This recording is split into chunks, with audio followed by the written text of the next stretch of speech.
Bakit ka nagtitiis sa hirap ng pagtulog, stress at anxiety? Sa sobrang dami nating problema, hirap ng mga gawaing daily, sumabay pa ang mga bills dahil may mga utang talaga tayong dapat bayaran.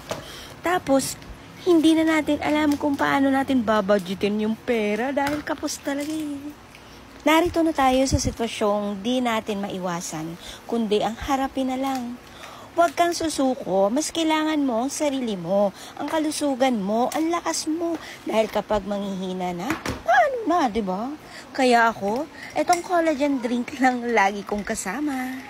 Collagen is the most important protein to our body. Don't you know that?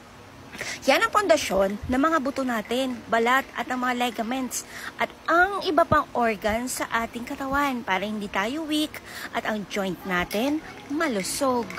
Pero kapag bata ka pa, paulit-ulit ko sinasabi to, meron tayong natural collagen na pinuproduce ng ating katawan. Yun nga lang, pag matanda na tayo at kasing edad ko na kayo or as in, mas matanda pa kayo sa akin, kailangan na natin ng dagdag collagen sa ating katawan para hindi mananakit yung ating buto or joint.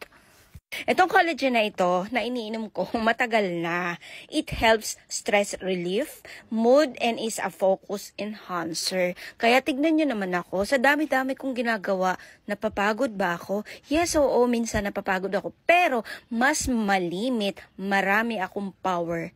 Ouch, para akong ano bang tawag doon? Parang Wonder Woman.